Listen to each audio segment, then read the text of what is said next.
Hello there, friends. It's Jimmy Maverick. Welcome to another edition of the Fantasy Maverick podcast. And today we are going to do a mock draft strategy where we are going to go with all high reliability players.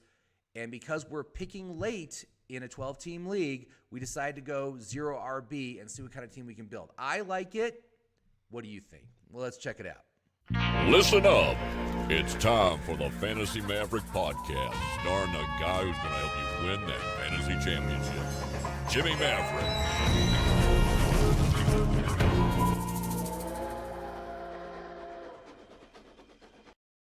Hello there, friends. It's Jimmy Maverick. Welcome to another edition of the Fantasy Maverick podcast, coming at you from Santa Fe, New Mexico. And today we are going to do a mock draft. But before we begin that, I wanted to invite you to please, if you haven't done so already, please like this video, leave a comment, share it with your friends, and of course, subscribe. I do appreciate any feedback you want to give me. And, we are trying a bunch of different strategies out for the upcoming season to see if any of these things are viable for your fantasy team. Now, for this draft, what we're going to do is we are going to only draft high reliability players. These are players that don't miss games. So in my app, if a player misses on average less than 2 games per season, I consider them high reliability. This is a brutal sport. There are a lot of injuries. And even if they're a high reliability player, it doesn't guarantee that that's going to continue this year. As an example, Christian McCaffrey, a guy who never missed any time in his first 3 seasons, all of a sudden it misses all of last season. So it does happen, but the risk of that happening is lower. And by having high reliability players, you're not going to have to worry as much about replacing those players if they get injured. The risk to a high reliability player being injured versus a low reliability player being injured is substantial. And so why take on that risk? Let's draft guys that we know we can count on for the upcoming season. And let's do it that way. So to do this, we're going to use my app. We're going to use my perfect fantasy draft to help us pick players. And I invite you to go to my website, fantasyfootballmaverick.com. That is where the app is located at. And you just click on it. And to subscribe is only $20. It's $19.95 for the season. Use it in as many drafts as you are in. I just added a new feature for best ball, but this is good. We're going to do this again. This is for a season-long draft here. By the way, I have been doing best ball drafts as well, so I invite you to check those out. But it's when you log in, it's going to ask you 3 questions. So the questions are, how does your league score points? In this case, we're going to do a half-point PPR. Do you want to engage Jimmy's recommended player filters? We are going to go ahead and say no, because we're going to utilize a different set of filters for this particular draft. And then, do you want to enter draft mode? Now, today, we are going to do a draft simulator on Fantasy Pros, and we are going to pick from the 11th position in a 12-team league. So, 12-team, pick number 11. So we're going to go ahead and we're going to enter draft mode. And what that does is that changes the draft list. If you don't go into draft mode, you're just going to get your standard top 250 list. And it does have good information on there, but the thing that really takes it to the next level is putting it in draft mode, because that's going to customize it for your draft position and the size of your league. It's going to show you the pool of players that you're going to have to choose from, and that is different if you're picking 5th in a 10-team league versus 12th in a 12-team league. The pool of players you're choosing from are entirely different. And a player that might be a great choice in league number 1 may be a terrible choice in league number 2, because you have to take him so much earlier than you normally would. So what you can see here is here's the list of players, but we have your position filters. We have the round filters. So because our 2 picks are so close together, they're just combined. You have some recommendations, which I'm recommended players, which I'm going to minimize. And then what we're going to do is we're going to go over here to the player filter, and we are going to go down to reliability. And we're going to eliminate any player that's not a high reliability player. So we've got low reliability players, mid reliability players, and the NA players, which are the rookies, essentially. Guys that have not been in the league, so we have no idea what their reliability is. We're going with guys that are in the league, taking hits and can take the punishment and keep on playing. So that's what we're looking for here. So you can see the list of players, and what we're looking at here, this is for our first and second pick. So what we're seeing here is all the players, all the high reliability players between our first and second pick and our third and fourth pick. But instead of being sorted by their draft position, they're actually sorted by their VORC score. VORC stands for Value, Outlook, Reliability, and Consistency. It's these 4 columns right here. This is how I rate all my players, and based on how they score on each of these categories, they get points. Those points are added up. That gives you the VORC score. And what I say is any player over 40 VORC points is a great choice. Of course, you want as many VORC points as possible, so you want to focus on the players at the very top of the list. But you also want to avoid the players at the bottom of the list. And those players at the bottom of the list, they could be poor value. They could have a bad outlook or be injured, or maybe they have terrible consistency. There's negatives working against them, and that's why they don't rate well at this point in the draft.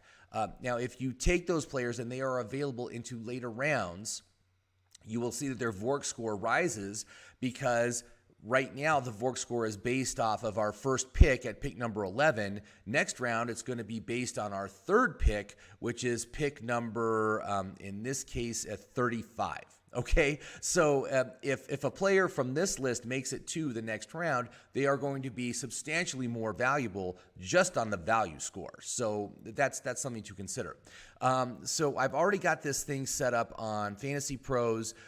We've got 1 quarterback, 2 running backs, 2 wide receivers, a tight end, a flex, and 6 bench slots. So let's see what kind of team we can draft here, and how the app, how Fantasy Pros likes it. See if they like the team. So let's go ahead and start this draft.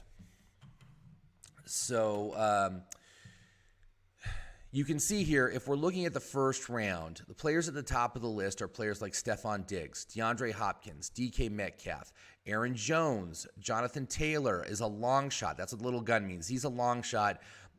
He typically, his draft position, his expected draft position is 7th. But again, we're picking to 11. So his chances of making to us are very, very slim.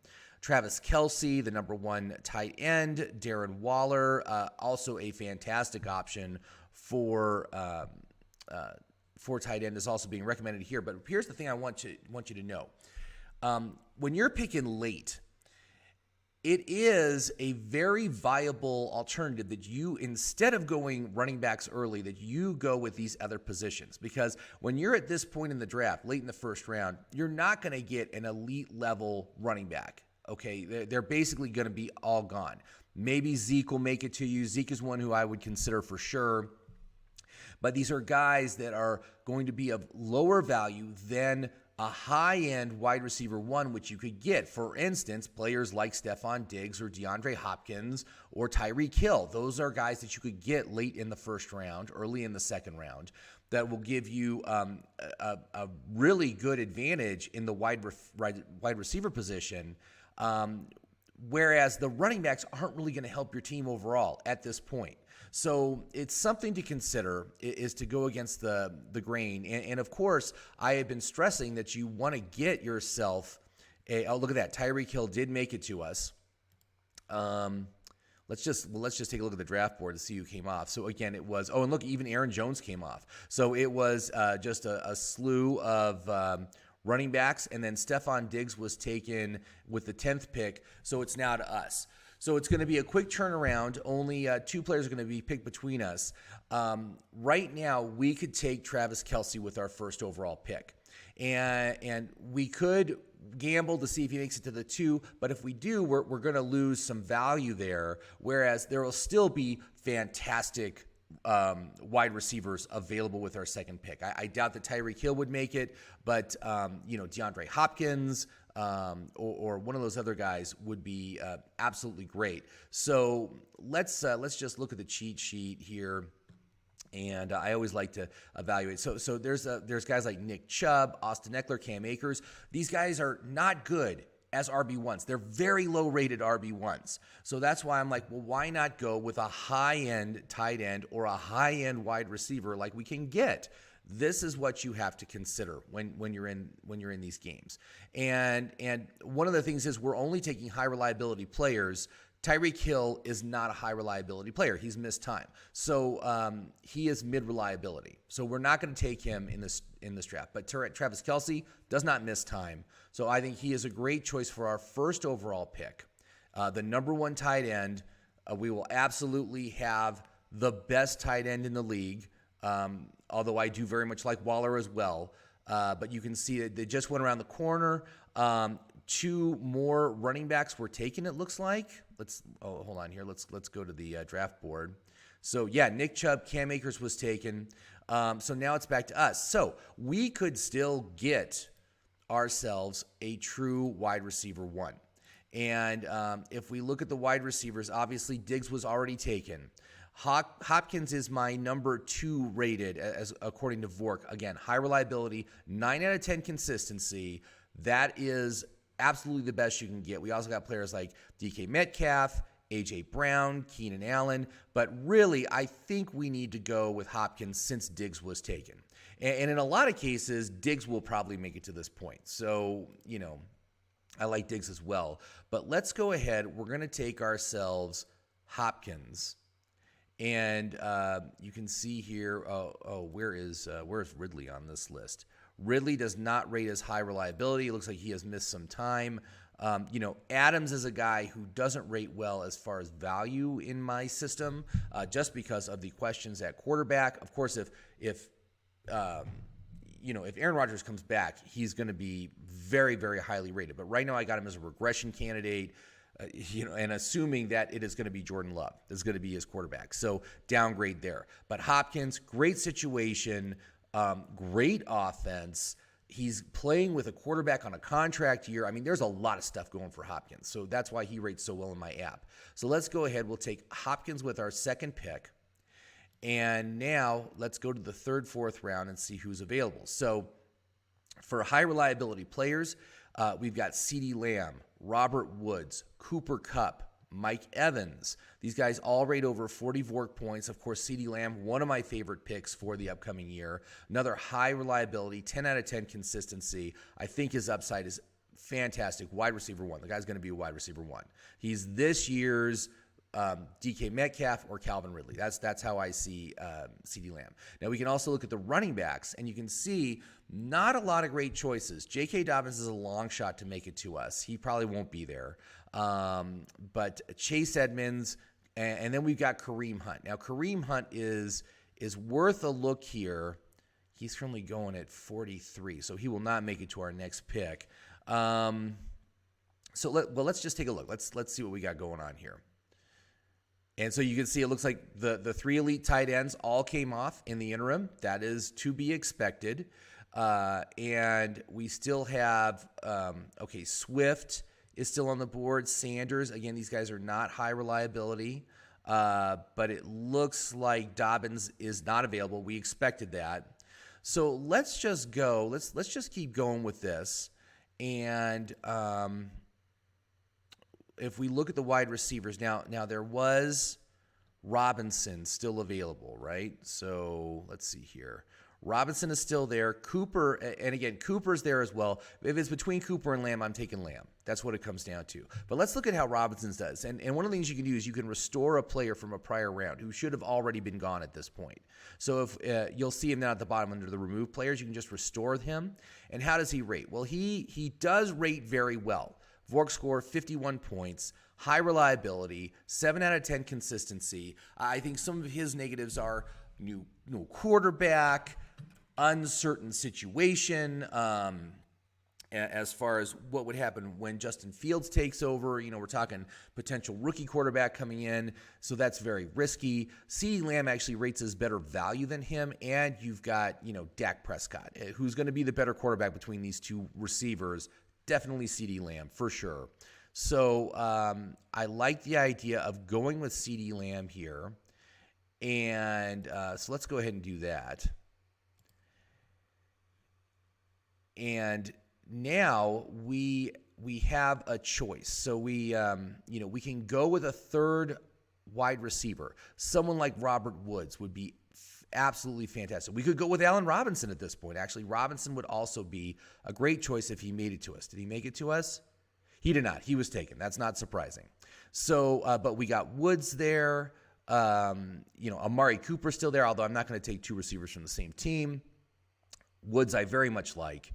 And then as far as running backs go, these guys, let's go look at the running backs. So again, it's not great options, but let's see here. We've got players. I know Gaskin is a low reliability player. I think Jacobs is not high reliability. He has missed time. Because let's just restore him. Yeah, he's a mid reliability player. We do not want him. Let's see here. We got Mike Davis. Now Mike Davis, I think, Mike Davis is also mid reliability. We don't want those players.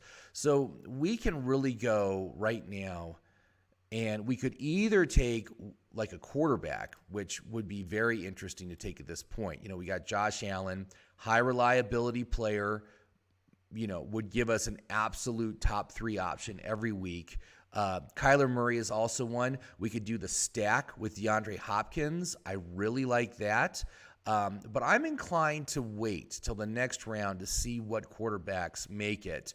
Because if Kyler makes it to the next round, that would be fantastic. And it's very close that he could possibly make it to us. So let's go with a flex option, and let's take someone like Robert Woods as our flex. And of course, I understand we have not taken a running back yet, but I'm just not impressed with the running backs that we have available. And we are going to try to dominate as many positions as we can. And if that means we have to somewhat sacrifice the running backs, I'm okay with that given our draft position.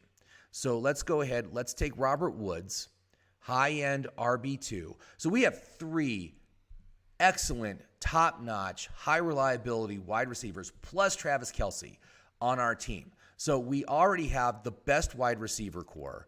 We've got the best tight end, and we've got a very high-end flex. Woods will rank very high on the flex. No running backs, no quarterbacks yet. So if we go and look at the quarterbacks, now it looks like, okay, so Kyler Murray and Josh Allen did come off, but Lamar Jackson is still there. Dak Prescott is still there. Now is the time I think we need to start looking at running backs. So, and look, Chase Edmonds did make it to us. So we could take someone like him in the 5-6. So you can see Lamar Jackson was actually a long shot to make it to us. So the fact that he's available means that he would be a really good choice here. And then we've got a top 3 quarterback. So we have dominated 3 of the 4 positions we need to fill, only sacrificing the running backs. And I understand that running backs have the highest potential for touchdowns, but I am still very comfortable with this kind of strategy when you're picking late and you can't get one of those elite top-end running backs. And you don't want to roster an RB2 as your RB1 because you're going to be trash on that rating. So we're just, again, we're sacrificing that. So do I take Chase Edmonds or do I take Lamar Jackson? That is the question here. I think, and who else do we have down here? We've got Melvin Gordon. We've got James Ross. Let's look at the running backs on this round. So the running backs, only Ronald Jones rates as a high end. But of course, we already saw Edmonds, right? Edmonds is a high reliability player, so he could work. Who else do we have? We got Melvin Gordon. I think does he count as high reliability? No, he's mid reliability. Okay, so he is not going to count for our team. Okay, and Dak Prescott does not qualify as high reliability, even though I'd love to have him stacked with CeeDee Lamb. That's not going to fit our strategy. So here's what I'm going to do. I'm going to take Lamar Jackson just to get that top 3 option there. And then, let's see here. Did Edmonds make it? Okay, and look, the other guy took Dak Prescott. So he did not take Edmonds. So we're going to take Edmonds in the 6th round as our RB1, which, although not optimal, we are dominating the other positions, the other starting positions, and they're all high reliability players. So I'm comfortable. Like I said, this is something where you're picking late. You can't get yourself an elite RB1. What do you do? And so we're just going, this is essentially a 0 RB strategy. But let's go ahead. We're going to take Chase Edmonds as our RB1. Not a great rated RB1, but I think he's a very good choice. So now we are heading to the 7th and 8th round. And as far as we still need another running back. So who do we have here? So Kenyon Drake could be an excellent choice here as our RB2. His value is not great, but he is fair value. High reliability, 8 out of 10. And one of the things that really disappointed me about Kenyon Drake last year was that he wasn't involved in the passing game. That was given to Chase Edmonds. The passing work was given to Chase Edmonds. I'm going to say that will continue this year. James Conner is also there. James Conner is a low reliability player. So Chase Edmonds really has an opportunity here that he could be the lead back, especially if Edmonds gets hurt. But now we have Drake in a position where he has been paid a lot of money to come in to Oakland. So they obviously feel a need for him in that offense. Passing work, there's not a lot of passing options on that team outside of Waller. I think he could be the number 2 passing option on this team. So I think Kenyon Drake would be a really decent option here. There's Kenyon Drake, and he's deep enough that I think we could absolutely wait till the next round. Now, we got some other players here. Look, we got Javonte Williams, Melvin Gordon. We got James Robinson. Now, Robinson should be high reliability. Is he not? He is not. Oh, it's just because last year he played all the games. No, I guess he did miss some games last year. Yeah, he missed the last 2 games. Okay, so he missed 2 games, so he is not high reliability. Look at that. Okay, I didn't realize that, but that's important to know. Melvin Gordon was not high reliability. Javonte Williams is a rookie, so we don't know. Ronald Jones is high reliability, but in a very crowded backfield. David Johnson, not high reliability. Fournette, not high reliability. Connor, not high reliability. Zach Moss, I think, does qualify. Michael Carter's a rookie. Okay, so what do we do here? So I think if we got ourselves, let's look at the wide receivers, because we don't need to take Drake on this pick. We'll get Drake on the next pick, but we could take someone like Robbie Anderson, who, again, love him this year. Brandon Cooks, high reliability. These guys, high reliability, high consistency, great value, top 60 value.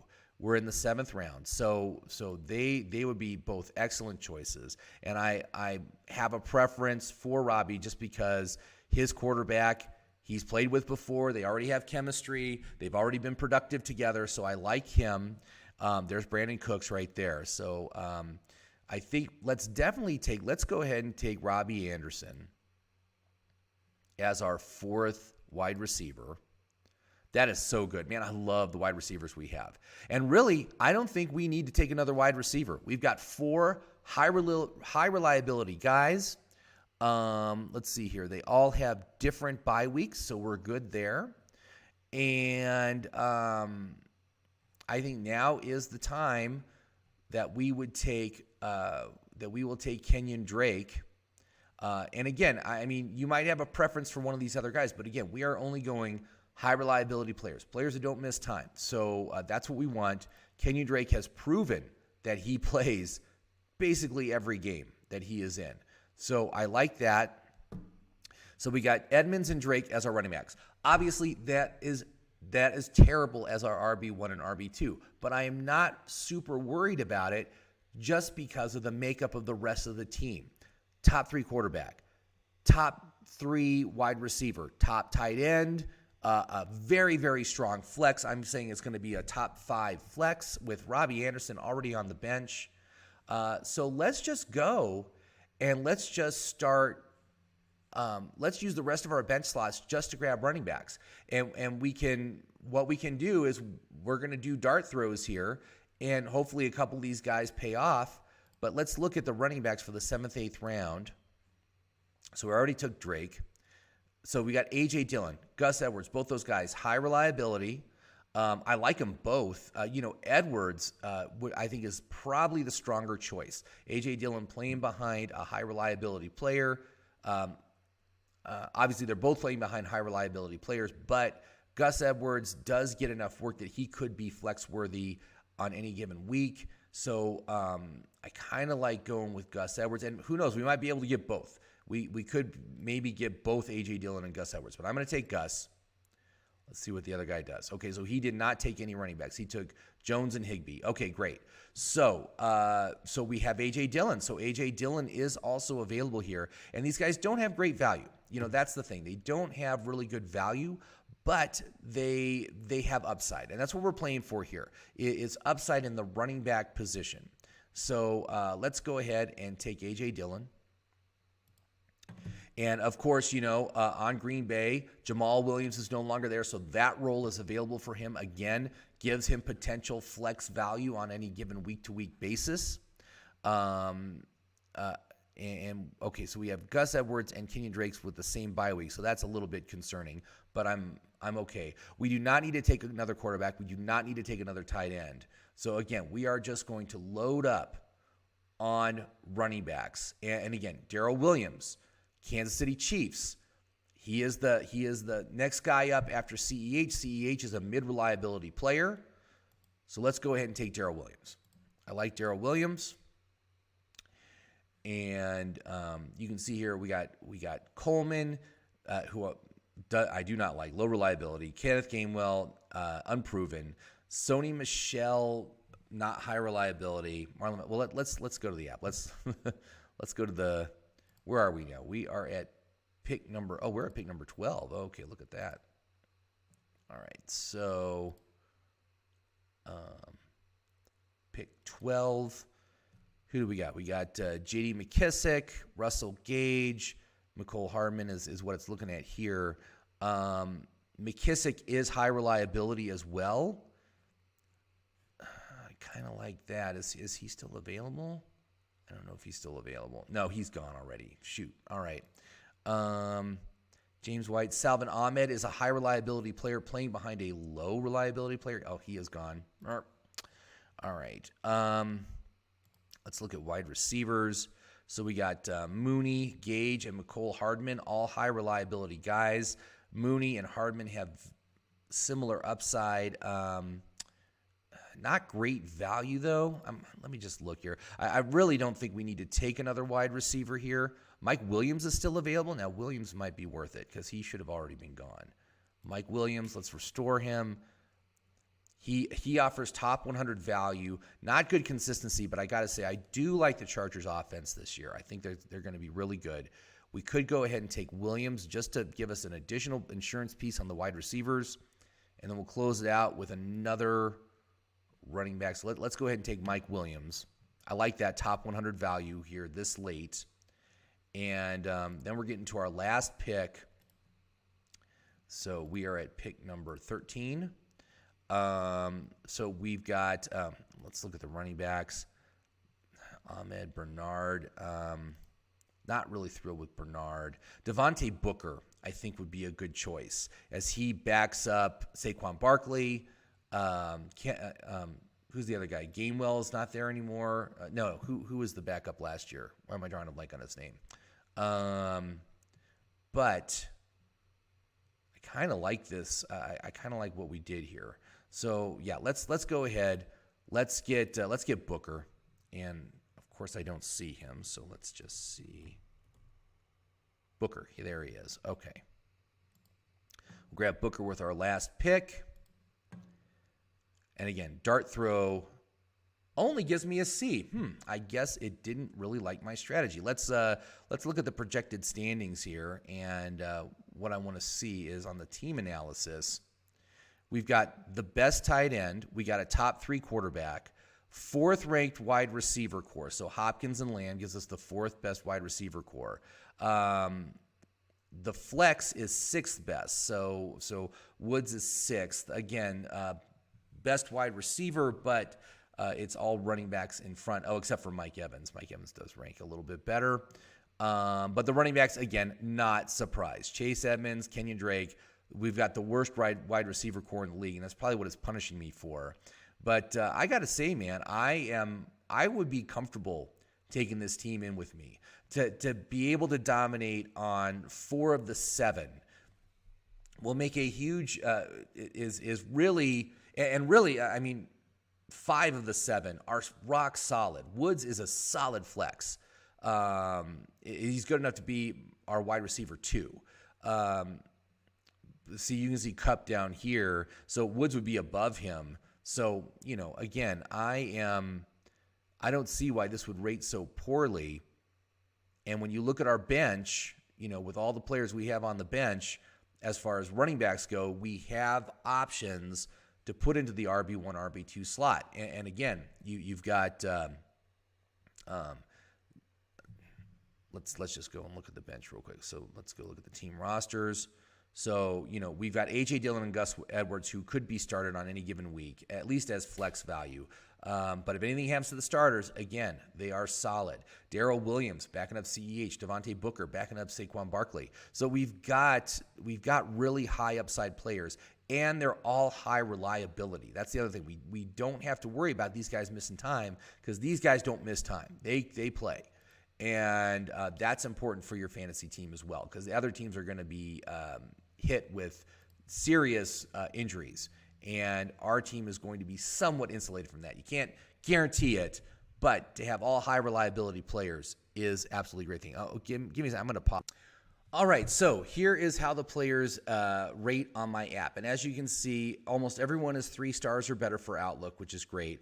All high reliability except for Daryl Williams, which is fine. He's a bench play. But we've got a lot of good things happening here. Look, we got contract year players, Chase Edmonds, Lamar Jackson. We've got bounce back players, Robbie Anderson and Mike Williams. We got upward trend players, CeeDee Lamb, Robert Woods, Robbie Anderson, and Daryl Williams. Gus Edwards got a big contract, so that's a little negative. Travis Kelce is a regression candidate, so he is risky. And really, what I could have done is I could have taken, on most drafts, I think I would have been able to get Diggs, and then I could have waited till the second round, taken Kelce if he was still available, but then I could have, if he was already taken, I could have taken Waller.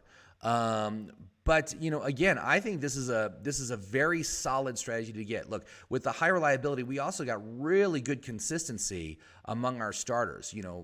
Woods and Lamb are 10 out of 10. Hopkins, Kelce, 9 out of 10. Drake is an 8 out of 10. Anderson and Lamar Jackson are 7 out of 10.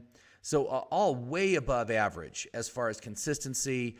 Chase Edmonds is only a 6 out of 10, so he's probably the weakest of all of the starters. But then you got the backups, and the backups never score well on consistency just because they're not on the field as much as the starter is. So they're more of a situational player. But the upside is tremendous. So I got no problem with this strategy, even if Fantasy Pros rates it as average.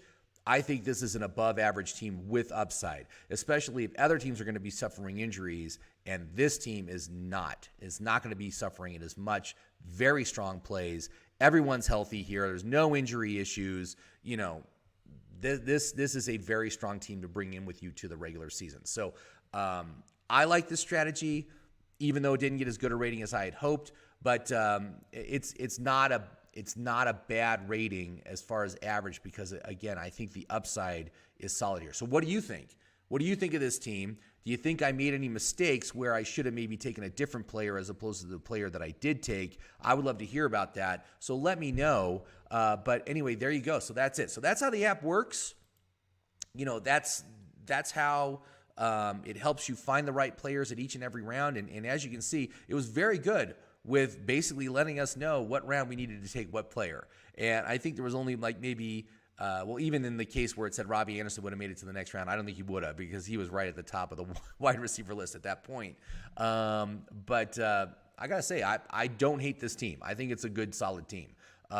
We sacrifice the running backs to get dominant positions in every other position, and I think that makes a difference. I think that you can do that. And actually, last year I did a 0 RB strategy, and I won with a 0 RB strategy because I took Travis Kelce and Patrick Mahomes with my first 2 picks, and then I managed to grab Keenan Allen and who was my other wide receiver? Because I ended up with 2 excellent wide receiver ones that I got in the 3rd and 4th round, plus Kelsey, plus Mahomes. And those are the guys that won me my weeks. My running backs were awful every week. I was just scrambling for anybody that could maybe get me a touchdown. But I won it on the other positions. That's what it came down to. So anyway, thank you very much for watching. I do appreciate it. I like this strategy. I like going with high reliability players. You could see there was a very nice variety of players from round to round. So I was never short of only having 1 or 2 guys to pick from. So I really like that as well. And, I think it works. I think it works, especially if you're picking late and you can't get one of those elite running backs. Go opposite and dominate the other positions and just pick yourself up some decent guys as running backs and go with them. So there you go. So thank you very much for watching. I do appreciate it. And have yourself a great fantasy day, everybody.